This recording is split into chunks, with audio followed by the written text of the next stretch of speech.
আসসালামু আলাইকুম সম্মানিত ভাই ও বন্ধুরা।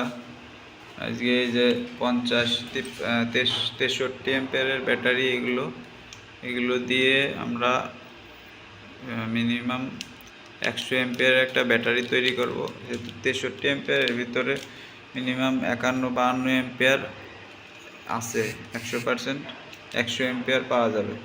তো এই মালগুলো খুবই ভালো কোয়ালিটি। এখন আমরা জ্বালায় ধরাবো কীভাবে জিনিসটা ফিটিং করি আপনাদেরকে আমরা দেখাবো। আর এটা আইপিএসের জন্য খুবই ভালো হবে।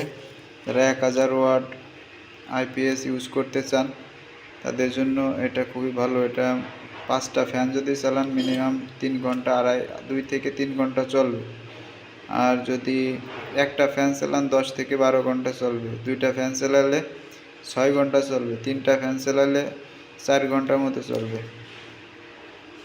আর যদি বাল্ব চালান আর 2টা ফ্যান চালান, 2টা ফ্যান আর একটা বাল্ব চালান, তাহলে আপনার চলবে মিনিমাম 7 থেকে 8 ঘন্টা। আর যদি 50 অ্যাম্পিয়ারে বানান, এটা হচ্ছে 100 অ্যাম্পিয়ারের ব্যাটারি, যদি 50 অ্যাম্পিয়ার তৈরি করেন তাহলে আপনারা পাবেন মিনিমাম 6 ঘন্টা একটা ফ্যানে।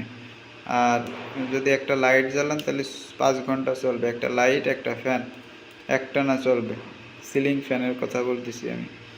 তাছাড়া আপনারা সৌরবিদ্যুৎ আরও বা এই ব্যাটারি দিয়ে যদি কেউ অটো রিকশার ব্যাটারি বানাতে চান তাও বানাতে পারবেন। আবার ইলেকট্রিক স্কুটার বাইকে লাগাতে পারবেন। মানে ব্যাটারি জাতীয় যত কাজ আছে সব কাজে এটা ব্যবহার করা যাবে। এখন আমি এটা হচ্ছে 100 অ্যাম্পিয়ারের 12 ভোল্ট তৈরি করব।